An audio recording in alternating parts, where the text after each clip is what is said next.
asshole. You're kidding. Just one shot? They're not all zombies, Doug. How do you fight this thing? Maybe we could drown it in A1 sauce. Well, sometimes that is better. The person you put up there ain't the person that comes back. It's a dance song to get down with. About 6 feet under. Get there. Ooh, I love this song.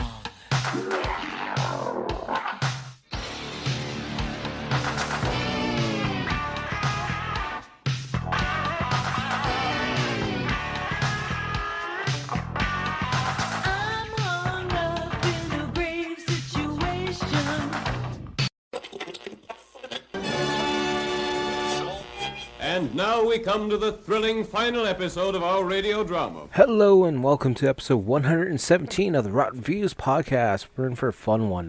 We're starting our Christmas selection of movies for the month of December. I wish I came up with a tagline for what I'm going to call this month, but just know it's going to be a wide range of Christmas movies. We're going to have some scary movies, we're going to have some comedy movies, maybe some action movies. I'm not really too sure yet because I never really plan ahead. I have this episode and the next episode already planned out, but that's really about it. So we're going to see, like I say every time, I want to try and get some like special mini episodes out that are going to be like 15 to 20 minute episodes, but it's just been a really hectic time and a lot of crap has happened lately, and yeah, we're getting back on track, but like I said, there's a lot of stuff going on. With it being December, I still have a lot of artwork to get out for Christmas specials.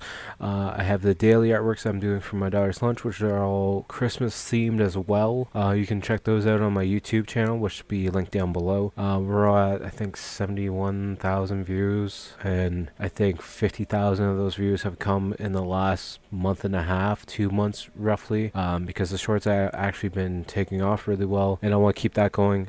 You can find these full-length podcast episodes over on YouTube as well if you want to listen to there. We don't have any video aspects added to it, just, you know, the basics, the cover usually from the VHS and the podcast logo and some waves and stuff. At some point in time, I do want to make it this video podcast. I just don't have the setup for that just yet. As some of you might know, I do all my artwork and all my recording from my living room in a little section. I got a little section for my recording and whatnot, so it's not really ideal for video recording just yet, but we will get something set up in the near future for that. But yeah, definitely check out the lunchbox art surprise pieces that are on my YouTube shorts. I also have a bunch of anime pieces that I've been doing because I'm doing some more anime style artwork as requests from various YouTubers and commenters and whatnot. Those are a lot of fun because I used to do that a lot in my younger years. We're going to have some comic book artwork coming out as well because I was a published comic book artist for about two or 3 years.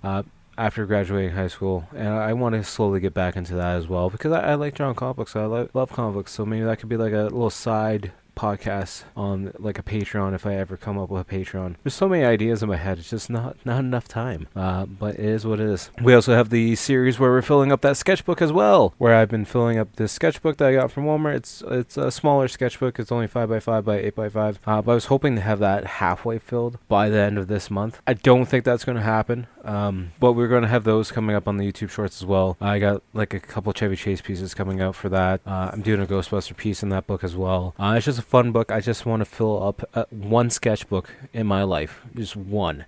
I have probably about 15 various sketchbooks that are about 20 pages full of like 100 pages. To just for once, for myself, I want to actually fill up a sketchbook and have it full. I just think it'd be nice to actually have that, and that's like a little bucket list thing. But yeah, doing a lot of, I guess, self-promoting right now. Make sure to check out the artwork. You can check that out on Instagram, Facebook, Twitter. Not really doing TikTok too much anymore. I've migrated that all over to YouTube, where I will be doing some live art streams. If I can get set up, I know some people, when they're Twitch streaming, they can stream on Twitch, YouTube, and Facebook all at once. If I could get it somehow set up so I could stream on all three at once, I might do that, but if not, I'm probably going to stick to streaming on YouTube and maybe even dust off the old Twitch channel as well, because I used to do that for, you know, a couple of years as well. I am affiliated over that there. I'm not sure if that still lasts because I haven't used it in like a year and a half, 2 years. But, you know, it's always something else I can look into doing. And something cool that's going to be coming up, we're going to have some sponsor codes coming up soon for some companies. I'm not going to talk about too much right now. Just want to make sure everything goes through as planned and make sure the product is actually something I actually want to promote. So I'm waiting to get that received in the mail as well. And we're going to go from there. But which brings us right to the episode. That's why you guys are here. We're here to start our first episode in the month of December. And we start the Christmas festivities. I know I probably in person seem like a Grinch, but I do like this time of the year. I do like, you know, a little bit of snow. Not much. I'm going to put that out right now. I hate fucking black ice. I hate ice in general. You know, when I fall down, I just want to stay down because I don't want to get back up. But that's besides the point. But yeah, I do like seeing Christmas lights, even though that's not something that's, you know, very common anymore, it seems. It seems a lot of people don't like decorating for Halloween or Christmas, but maybe I'm just looking in the wrong spot or live in the wrong neighborhood. Either one works. But I do like the Christmas movies. Not really the Lifetime channel movies, but there are a great amount of Christmas movies that we're going to hit this year and next year and following years from now on. Because I want to make the month of December a little bit more festive. So we're going to, like I said, we're going to do various ones, comedy, action, horror, maybe some cartoon specials and whatnot, and we'll go from there. But today's episode is episode 117. We're watching Jack Frost, and I'm not talking about the Kiefer Sutherland movie. Maybe we'll do that as a little mini episode, but for right now, we're watching the 1997 film written and I believe directed by Michael Cooney, which, man, this guy's only done this movie and the second one, and then he did like 29 episodes of some TV show that I've never heard of before. So I guess like after that he's like, you know what, man, this isn't really meant to be my career. But it's got a whopping 4.6 out of 10 on IMDb, a 6% on Rotten Tomatoes, and we have a whopping 2.4 out of 5 on Letterboxd. It's a movie about Killer Snowman. So what are we really expecting? It's distributed by Apex Entertainment. It came out November 18th, 1997. The little quick rundown of the plot of this movie: after an accident that left murderer Jack Frost, creative writing, dead in genetic material, that vengeful killer returns as a murderous snowman to exact his revenge on the man who sent him to be executed. Yeah, that's really about it. There's not much more to go on about that. So starring Scott McDonald as Jack Frost, Christopher Allport as Sam, and there's Stephen Mendel as Agent Manners. But I don't think any of these characters really matter that much. Scott McDonald might be the most well known. I don't know. He's got one of those faces that looks familiar, but at the same time, it's like I can't really picture a movie that you've been in, so I guess you're not that well known. The tagline is "He's chillin' and killin'." Fun little fact of trivia: the writer-director Michael Cooney actually did the voice of the man who tells the story of Jack Frost over the opening credits, which I thought was really well done. The opening credits and the way we'll get into it a little bit more, but the way the intro credits come in and we see the Christmas tree and we hear this man in a creepy voice telling this bedtime story to this little bratty brat. It was really well done. Apparently there's also a goof. Apparently the icicles on the church they're wobbling as if they're made of rubber just before Jack arrives, because they're supposed to be icicles, so it's supposed to be hard. But apparently they're wobbling back and forth because there's silicone mode or something like that. But yeah, that brings us right to the movie, and we're going to get right started into it. Like I said, it's Apex Entertainment, and I actually watched this on YouTube. Moonstone Entertainment has the fully remastered HD version up on YouTube to watch for free. It's an hour and 29 minutes. It actually goes by really fast, to be honest with you. And what I like with YouTube is, for a reason with this movie, there was no ads in between, because I was originally going to watch it on Tubi because I watch a lot of movies on there, but the ads make it a little bit longer, especially when you're seeing the same like 2 ads over and over again. It gets a little long, so the fact that it's on YouTube for free, definitely highly recommend checking it out. If you want to pause this podcast right now to go check that out, you're more than welcome to. I'll understand. Please come back though, please. We need you here. And now, preview time.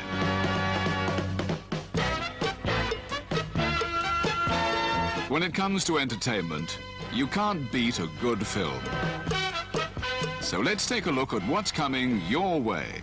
The following program is brought to you in living color. Saturday Night at the Movies, the television series which each week brings you the finest in recent motion pictures. One cold night, science and evil collide. Oh, yeah.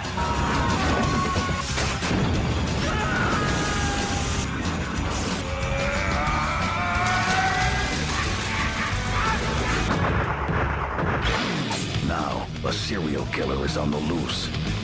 We hadn't even tested the acid on an amoeba, let alone a human cell. This is a disaster. Look, I just saw something that doesn't belong in this world, and it's out there killing my friends. Now tell me what it is. Jack Frost. I think Jack's about to make an entrance. And he's giving cold-blooded a whole new meaning. Hey, Jack! What? You left the 7-10 split.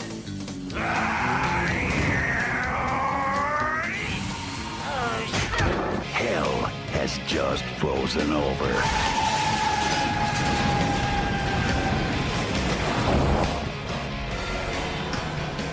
Blow me.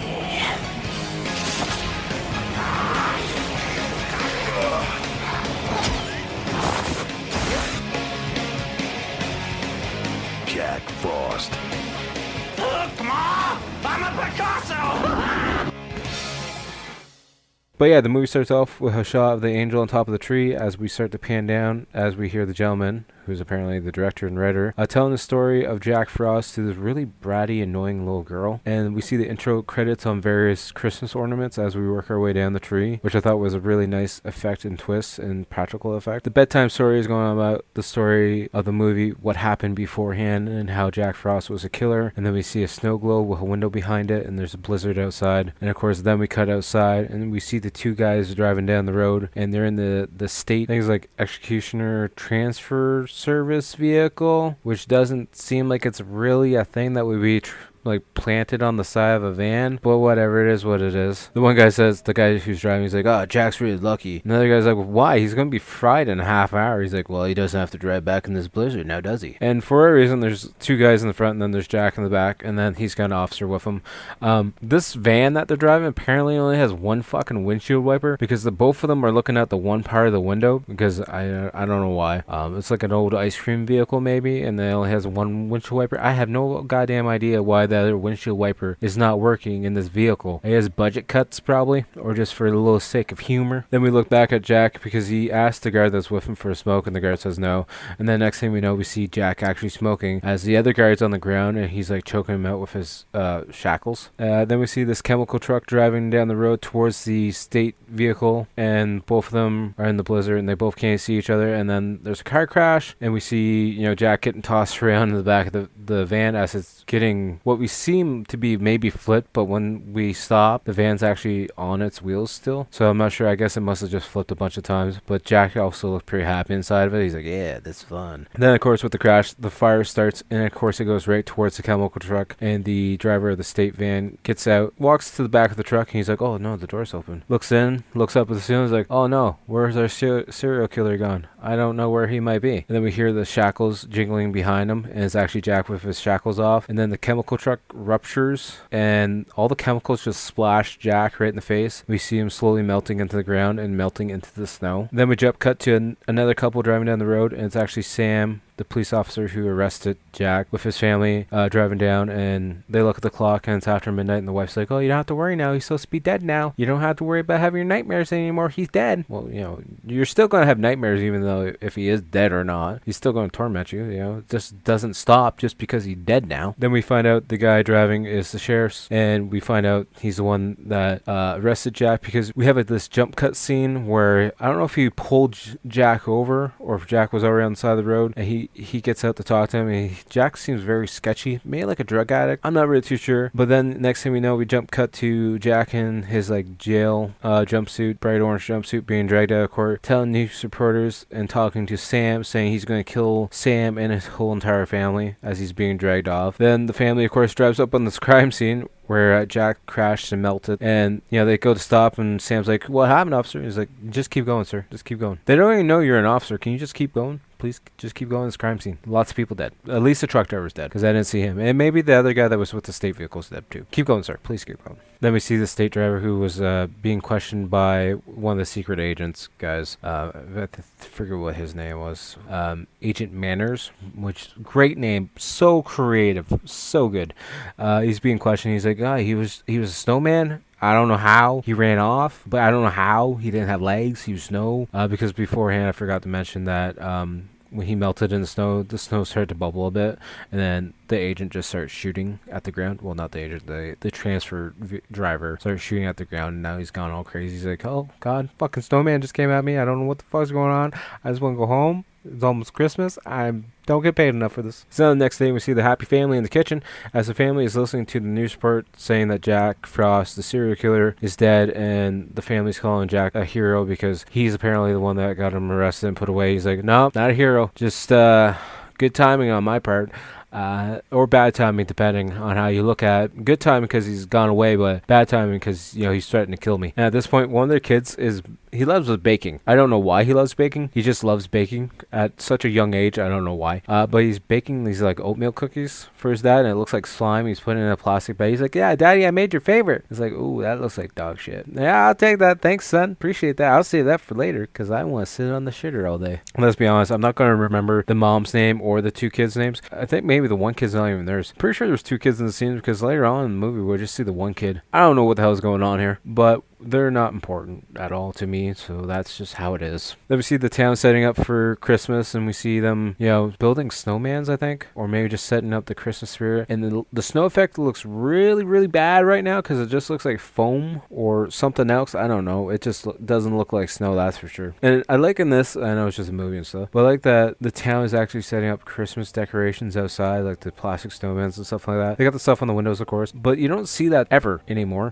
You see stuff being set up in people's front yards, and then sometimes it gets stolen depending on where you live. Not saying here. I am really saying here, but that's besides the point. But yeah, you never see stores setting stuff up outside for decoration, to try and, bring up the Christmas spirit, to bring people inside, because everyone's a Scrooge now. I am. But that's besides the point. But yeah, it seems like people are like setting up for this snowman competition because one guy is making his name's Tommy. He's making a naked lady out of snow. And then he says to Sam, hey, what's the difference between snowmen and snow women? Ha, snowballs. Ah, that's clever. That's a fucking running joke that's going to be played like 4 different times in this damn movie. Maybe it's 3. I think it might be 3. It's so funny, I stopped to forget. Then Sam's talking to another town member. He's the guy that runs the store. I think his name's Paul. I could be wrong on that one. But then he has a flashback to Jack streaming and saying he's going to kill his family. And then the guy goes, hey, what's the difference between snowmen and snowballs? This is literally like a minute after Tommy just said the joke. So it could have gave us a little bit more of a grace period. I didn't need to hear the stupid joke again. We see Sam finally making to the sheriff's station, and he throws out the snack that his kid made him in the garbage can outside, and they instantly feels horrible. He's like looking into the dumpster. He's like, oh God, I better get it. And then he throws it back in the car because he's like, I'm not taking this into the work because I'm not going to be tempted by this at all. He makes it into the station, and his secretary doesn't seem happy to see him at all because apparently he was gone on a ski trip, and he's making jokes like, hey, why don't you ask me how the ski trip was? Why don't you ask me about this? What's the matter? Did someone die? And then she holds up a paper and she's like, someone dead. It's like, oh, okay. Then we jump cut to Sam and 2 of his deputies looking at the dead frozen man who's literally still rocking in his rocking chair, but then we find out the stupid deputy has his foot on the chair making him rock, but his head's just back, and he's like, well, I wonder what happened here. Maybe he just fell asleep and froze to death. But they want to keep it hush-hush from the town because they don't want anyone knowing, because they don't want people freaking out because of being such a small town. And usually people apparently don't die. I don't know. Maybe they're all immortals. Sometimes death happens when you're sitting on your rocking chair and you look like you're 90 years old, but that's besides the point. Then Sam has this bad feeling about things, so he calls the CIA, FBI, or something, talks to some special agent. He's like, so I just want to make sure Jack Frost is dead, right? He's dead, right? He's dead? The guy's like, yeah, he's dead. Yeah, don't worry about it. He's dead. Then once he gets off the phone with that was Agent Manners. Agent Manners is talking to this scientist guy who's from the chemical lab that splashed all over Jack Frost. And Manners is like, I'm going to put Jack back in this test tube. Yeah, okay, dude. You do that. Then we see Sam talking to the coroner and saying it looks like the old man had his neck snapped, and that looks like something soft, but like a big giant mitt was behind his head holding it, or on his face. I don't know which one. And then Sam's like, oh great, I'm going to tell him there's a killer with a giant mitt going around. That's great. That's going to make people so much happier. Then we cut to the mom coming home with some groceries, and she hears like the snow moving behind her, so she looks behind her, and we just see a snowman with no face. And then she goes inside, and we see the son baking yet again for some goddamn reason, and she smirks. She's like, oh, look how special special your gingerbread cookie looks. Just almost as special as that snowman outside. He's like, I didn't make no snowman. She's like, well, he's not done yet. Somebody made him, though, because he's still missing his face. So the son gets all excited and he grabs some stuff and goes to head outside to make the rest of the snowman add-ons. Then we cut to Sam getting back to the sheriff's station with a bunch of townspeople pissed off, and they want to know what's going on. He says, don't worry, the old man lives, outside town by a while, and, I'm sure everything's fine. It's just a freak accident, and you guys don't have to worry. And one of the townsfolk's like, we all live outside of town. What do you mean not to worry? True, you're hick town. That's a very valid point, then. Then we see the son outside, and he's getting ready to set up the snowman's face. He's got a bag full of stuff, and he's got a trash can to get a little higher. And he's holding a snowman stuffed animal while putting the items on the snowman's face like he's never seen a snowman in his life. And the kid's gotta be at least 10. I'm not good at guessing ages. He might be older. He might be younger. That's besides the point. But he's holding the snowman's stuffed animal and putting these items on the snowman like he's never done it before. It's 2 balls, like coal thingies, carrot, and you make the mouth. Put a scarf on and a hat on. What's to forget, you idiot? And then, of course, some bully kids come over and they're like, hey, you need to move out of the way. We got our wooden sleds here, and then we're gonna sled right through your yard. And he's like, what's my dad's front yard? So yeah, I don't care. I'll do whatever I want. I'm the cool kid. And anyways, the cool kid starts getting all in his face, and then he knocks off the head of the snowman. And then the snowman gets pissed off, so he pushes the kid down, and then the kid's sled goes so fast that it cuts off the kid's head, clear in one shot. All the other kids run away scared, and then the little boy's like, Snowman did it. I didn't do it. I didn't touch him. I didn't push him. There's cameras probably somewhere in this town. I didn't do it. I swear to God, I didn't do it. But how sharp is the blade? I know it's a movie. I know it's fictional. But how sharp would the blade have to be on that sled, the wooden toboggan sled, to cut that kid's head off with one slice? Then we see Sam talking to the parents of the dead boy, and Dad is mad, and rightfully so. His son is now decapitated just before Christmas. I guess you can take back your presents if you are able to. I don't know. Maybe they're already wrapped. Maybe donate them to a family that's in need, because it looks like it's a little hick town, but that's besides the point. And then we just cut to Sam's son being like, I didn't do it. The snowman did it. And the other dad's like, your son's a killer. He's probably the guy that killed the old man too. Probably snapped his neck. He cut my son's head off clear with one shot. And Sam's like, your son's like 2 or 3 feet taller and bigger than my son. He has no chance. Being like, my son's weak and defenseless. He's a piece of shit. He can't do anything. Later on in the movie also, I started wondering because of his haircut and the way his face looked. I'm like, are you a boy or a girl? Really don't know. I don't know. Because his name, I think, is Ryan. So that could go boy or girl, but I don't know. Maybe that's why they like bacon so much. Maybe they're actually girl. Maybe I should have looked into that more. Oh well, doesn't matter. Actually, I think it's done. Whatever. Then it's nighttime. We can hear the snowman moving around outside of the home as the mom's making dinner. Then we see Sam looking at some letters that Jack sent him, like the old Zodiac killer kind of letters with the letters cut out and pasted on different paper and different stuff. And the wife's like, I thought you threw those out. And she's like, I'm going to destroy them. And as soon as she grabs that, we hear a loud crash, and Sam grabs his gun, heads to the front door, and that's when we see Paul getting ready to drop off some salt. He's like, I could have shot you. Paul just laughs like, you could have hit a barn door. You're a horrible shot.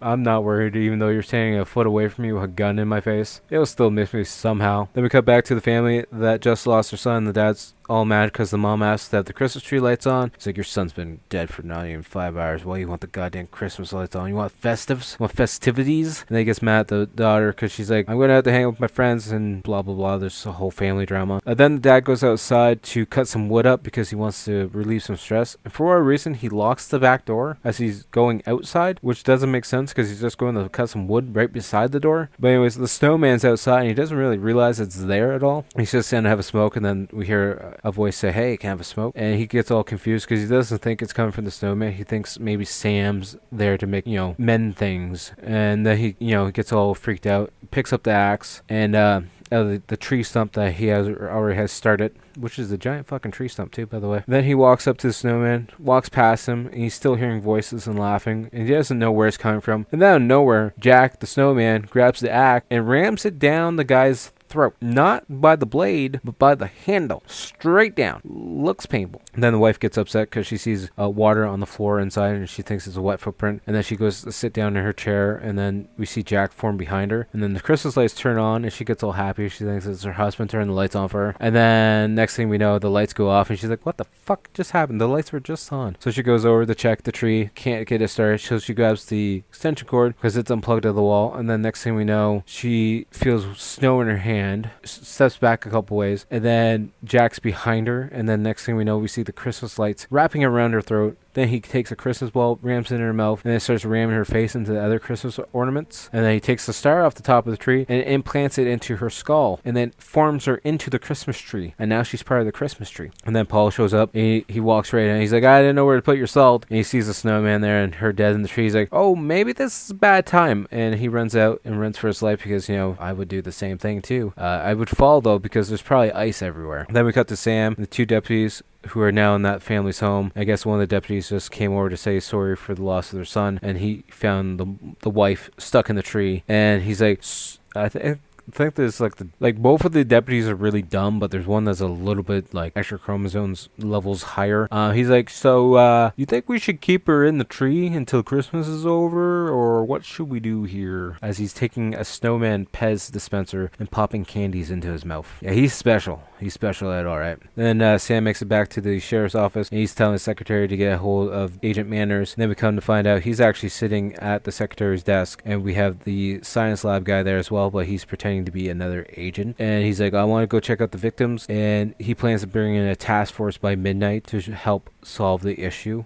Sam's like, well, what's the issue? I don't know what the issue is yet. And then we cut to the Salt neighbor, Paul, still running down the road, scared for his life. And then we see the agents looking at the water footprint and scientists scanning it. He's like, oh, wow. Jack is able to freeze himself and then melt himself down. He was able to come through the doggy door. That's how he came through the doggy door, because it was locked. It's like, wow, that's amazing. Yep, that's cool. Then the coroner is looking at the dad outside with the axe stuck in his throat. He's like, whoever killed him was incredibly powerful, because he just ran it straight down. He didn't try to wedging it. He didn't try turning it to make it a little bit easier. Just straight right down. Then the Agent Mander comes over and tells Sam he needs to start a curfew for the rest of the people alive in town, as we see the people, I don't know if it's coroners or maybe it's the two deputies. They're literally carrying the Christmas tree out with the wife still attached to it behind them as he's talking to them. And then we see most of the town. They're showing up at this building. It might be actually it's the church now that I think about it. It's for the Snowman Festival, where Sam takes the stage to tell people the situation at hand and that the town is now on a 24-hour curfew. And we hear someone screaming outside and a bunch of gunshots. And then we cut and see it's actually Paul. He's destroying all the snowmen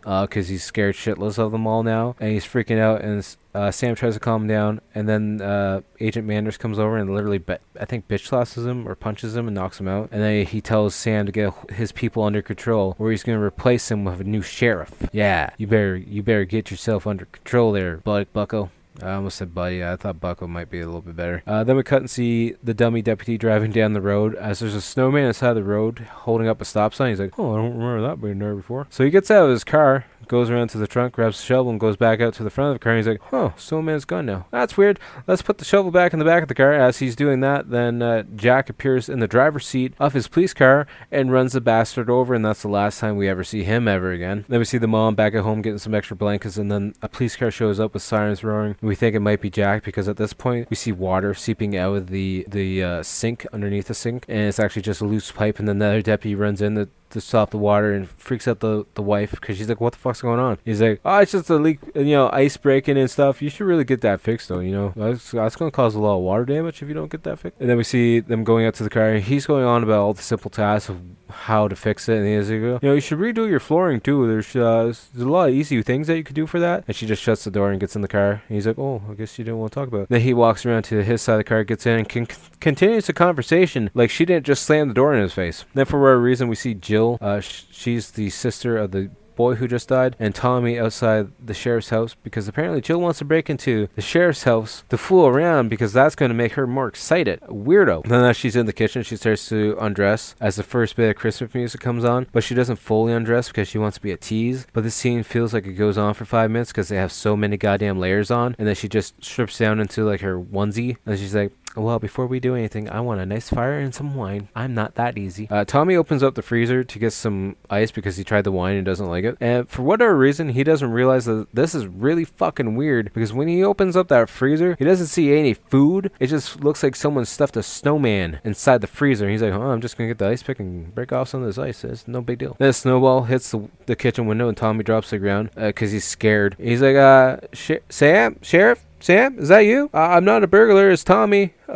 please don't hurt me. Like, yeah, the sheriff's really gonna throw snowballs at his kitchen window if he thinks a burglar is in his house. He's just gonna pull out that gun, walk inside the house, and shoot who's ever in there. That's probably just something that would happen. Maybe not in this time period, but it would nowadays probably. Tommy opens the front door to see who's outside. And he literally gets punched right in the face by the snowman. And then Tommy starts attacking him with the ice pick. And then Tommy gets like an icicle in the shoulder. He's like, where are you? Jack's like, I'm the most pissed off snow cone ever. And he stabs him in the forehead with an icicle. Then we see the girl stripping down to get into the bathtub. You know, she said she wanted a warm fire and wine. She said nothing about a bath. Liar. But anyways, the music's blasting, and then we see a trail of water outside the bathtub, and then a carrot drops in the water, and she's like, Tommy, stop making the water cold. And then the water starts freezing more, and Jack actually forms out of the tub, but she's like stuck inside of him, so he's starting to ram her up against the bathroom wall, and then she falls out of the tub dead. And we see Jack looking in the mirror as he's smoking a pipe. He's like, haha, Christmas came early this year. So he's insinuating that he just did her in the bathtub up against the wall. Weird. Then Agent Manners says his men will be coming by road, and they're laughing. The secretary and Sam are laughing because no one's coming up these roads. We live on the mountain. There's a snowstorm right now. You're lucky if you can even get in. Then Manners like, well, what kind of equipment do you have here? And Sam's like, well, to fight off what? What are we dealing with? And the scientist gets all mad because he's like, normal weapons aren't gonna do it. Yeah, I knew that the lab should have been here, but you didn't want to listen to me. You just want your prize. Then they cut outside because they hear one of the other cop cars showing up, and the secretary picks up the scarf that's on the ground. Then Jack forms behind her, and the agent Manners shoots him, and then everyone runs inside. He's like, ha, see, told you normal weapons work on him. And then he just reforms himself again. He's like, oh. Then Agent Manners starts freaking out, and Sam asks what's going on, and that's when Agent Manners says that Jack Frost has come back from the dead as a snowman. And then we see the water leaking in underneath the door, and we hear Jack saying that he'll find a way, and the scientist says he can only be hurt when he's frozen, I guess. And Sam grabs a blow dryer to fight Jack off. I really shouldn't say Jack off. I just caught on to that. Anyways, he's becoming a snowman, but he's being like melted and pushed back as this blow dryer is slowly melting him. But Sam walks too far, and then it unplugs, and he's like, oh, okay. And then they all run into like the holding cell area, the basement area, and they lock the door and start grabbing all the cleaning spray because you're going to use the airsoft cans as a trap to blow up the police station, and hopefully it'll be hot enough to melt Jack, so there's no more Jack Frost. But obviously they lock the door and barricade, and they get the trap set up, and they run to the other end of the area to get out. But of course the window's locked from the inside with an actual lock, and the agent's like, I'm going to shoot it. And it's like, no, don't do that, you're going to blow us all up, you idiot. So then there's this struggle scene where Sam goes back because apparently the keys are on the door still that they came through, but it's on this side and the water's leaking through, so Jack's coming. He slowly goes to grab the keys. I know it's the smell of the airsoft's going off and all that stuff, but he struggles, drops the keys, and then they land in the water. He slowly goes to pick them up and starts shaking a bit. Jack comes through, like his hand comes through, and Sam fights it off, and then Sam also has to free Paul out of the holding cell. They finally get the window unlocked. Everyone gets out, and then as Sam's getting out, he slams the window shut, and Jack's head smashes into it, and he's just looking out the window like a sad puppy. And that's when the agent shoots into the window, and it blows up the whole police station. And everyone's like, yeah, it's all over. No, it's not. Got you, sucker. But then we see Jack reforming himself, but now he's all fucked up. And everyone also came out of the church as well to hear what the commotion was all about, because something literally just blew up across the street from them. And Jack is messed up right now. He's walking around like, hey, anybody got any aspirin? Because literally his head is where his arm's supposed to be, kind of like on his, like hanging out of his stomach. I forget what he says. He calls himself something. I forget what it was. Then back in the Snowman Festival area of the church, Sam is asking everyone to work together to try and stop this guy. Then Sam starts to question the scientist, and Sam literally threatens to kill him because he grabs the agent's gun and shoots him. And the scientist is like, do something. He's like, what, you want me to teach him how to be a better shot? Like, what do you want me to do? Then we find out the scientists create this chemical so that people can come back after a nuclear holocaust in case it ever happened, because he wants people to be able to reform themselves if needed. But apparently the snow is an added effect that messed everything up. So then Sam thinks that the furnace down the basement may be enough heat to contain Jack long enough to kill him. Then we see Sam and the agent outside in this like old school western setup as the Reverend goes down and gets the furnace started, and then the ground starts to rumble as this giant snowball comes crashing through the church door, and then everyone grabs hair dryers and stuff and starts melting Jack, and they push him down into the basement and somehow into the furnace. We see him melting, and then Sam's like, we iced him, and everyone cheers. upstairs and they thinks everything over, and then Sam's son's like, see, Dad, told you Snowman did. You didn't want to listen to me now, did you? Well, I was right the whole time. Then we see Agent Manderson, the scientist, standing outside the furnace as they watch the steam coming off, but then it starts to create liquid on the windows, and the next thing we know, Jack is back alive again, and he literally goes to bite the head off the agent, and then the scientist is trying to plead with him. He's like, well, how's it feel to be immortal? Yeah, I'm here to help you. I can change you back into normal if you want to. And Jack's like, no, I don't want to be normal. I'm having too much fun like this. And then next thing you know, scientists trying to plead and get questions out of him, and then, next thing we know, we assume Jack kills him. Then outside, Sam is putting his kid in the car. We see scientists walking out all weird, and Sam's watching him, and then the scientist goes to walk off the step, and he's like, oh, fuck it. And then he literally starts puking out Jack. And then Jack reforms, and then Sam runs to the police car where his son is to get out of the area. And then he's like, oh, damn, I don't have the car keys. How do you not have your car keys for your own damn car? And then Jack starts coming through the ventilation system on the car. So Sam tries to kick the ignition out and hotwire it, but then next thing we know, we see Jack form in the back seat, and they break out the windshield, or not the windshield, but the driver window, and they escape. And then for what reason, Jack goes to grab Sam, but Sam grabs the only thing in reach, which is the oatmeal cookie that his child made him, and he literally smashes him in the face with it, and Jack starts to melt. And Sam's outside looking at his son, like, what did you put in the cookie? He's like, well, I didn't want you getting cold and stuff, so I put some antifreeze in the cookie. You're not allowed baking ever again, kid. You're really not. You shouldn't bake ever again. You could have killed your father. Good thing he threw that out. That would have been really bad. But good plot twist, I guess. Then we see Paul drive up with his truck, and he literally smashes into Jack, sending him flying, and he crushes, or like lands on the ground. He's not a snowman anymore. He's just stuck all in the snow. He's like, anybody get the license plate of that truck that just hit me? That really hurt. But we also see half of his face is melted away and won't grow back because of the antifreeze. And then that's when Sam's like, go to your store, get all the antifreeze you can, get a tarp, put it in the back of the truck, fill it all up. I got a plan. Just meet me at this like hotel brothel thing that's across the street, which doesn't make sense because Sam goes into this building and starts barricading the door as Jack tries to get through, and he runs upstairs and starts banging on doors, and people keep saying to get out and go away. He bangs on one door that's really fucking confusing though, because the guy yells go away, and then we hear a sheep baa. We're gonna let that sink in for a minute. I don't know what the hell's going on in this movie, but it just keeps getting weirder and weirder. And then for whatever reason, Sam tells the stupid freaking joke of what's the difference between snowman and snow women to the killer snowman, because he's going to find that hilarious. Then we see Jack, he was pinning Sam up against this wall, and then an icicle starts coming out of Jack, and it starts to get Sam in the chest. He's aiming for the heart, and then we hear the truck honk, and then Sam looks at the window, and he rushes Jack to the window, crashes through the window on the top floor, and luckily lands into this truck bed that's full of antifreeze. And then they start fighting in the back of the truck as Jack is melting, but his arm falls out of the truck, and he's melting all the way. And then the son picks up the arm. He's like, Dad, you forgot about this. And then the arm grabs his son, so then they throw the son into the back of the truck, and they melt the arm away. And then the next thing we know, we cut to like the morning, and then we hear the police team showing up that Agent Manders called in, and they're literally taking all the antifreeze out of the back of the truck, putting it back in the antifreeze jugs, and then putting it into a grave that they dug up. That's going to be the sacred burial ground for Jack Frost. And it's just weird because now they're burying all this antifreeze in the ground because they want to be remembered about what happened. But once all the dirt's on the ground, we actually see a shot from underneath the dirt after we look at the one jug of antifreeze, and it starts to turn bright green, and it starts to boil, and you can just tell there's going to be another movie, which there is. But the other one doesn't look so Christmassy. It looks like it's a Hawaiian one or a nice summer day, because it looks like the equivalent to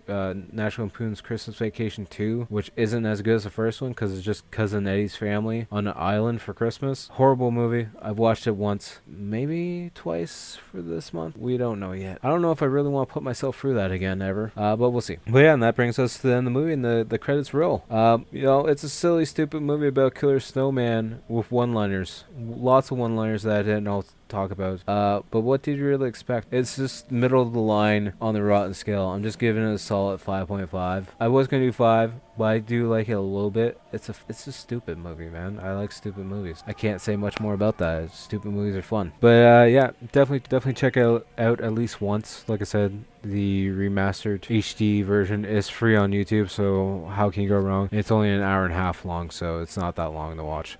Which brings us to our movie we're going to watch next week. We're going with an Arnie movie. We're going to watch Jingle All the Way because I haven't watched that in a little while, and I might do some artwork for that as well because I do like that movie a lot. It's fun, and yeah, it's going to be a good one because I'm going to enjoy that a lot. I know a lot of that movie without even having to watch it again. Definitely check that one out. I don't know where you can watch that one. I haven't looked that one up, but I own it on DVD and VHS as well. So maybe I'll break out the old school clamshell VHS case because that's a classic. Probably not because I'd probably just put it on the DVD unless it's on one of the streaming services that I already own because I'm too lazy to look for the VHS tape.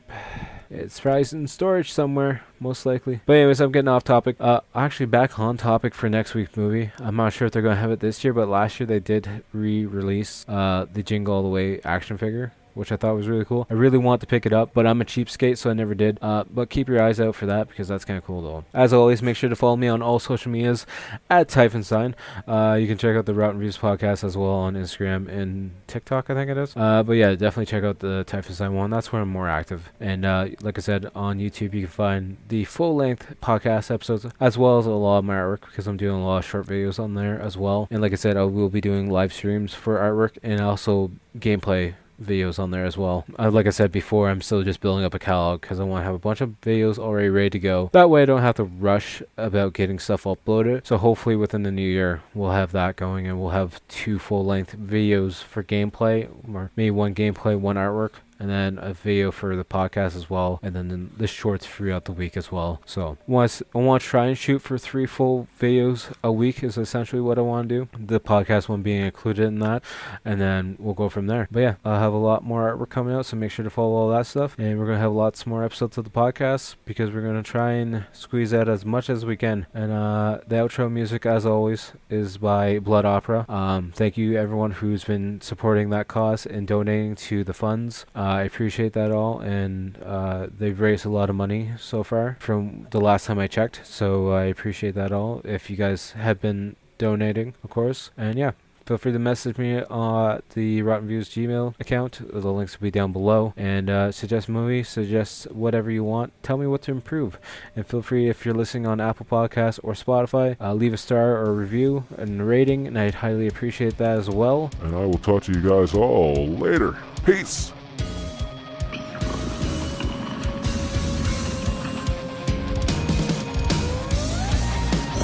Whisper in the classroom, the writing on the wall. What's blood for, if not for the shedding?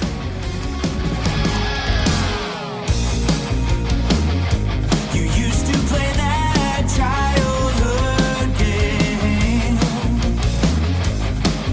didn't you? The one where we chant his name. Was it true? Staring in the mirror, I can say, come to me. I can hear him calling back to me. Be my victim, Candyman. When I say his name again, and then me will appear. My whole world disappear.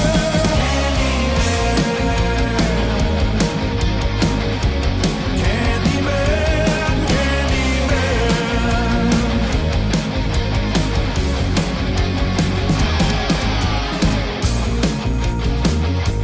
Was it for real this time,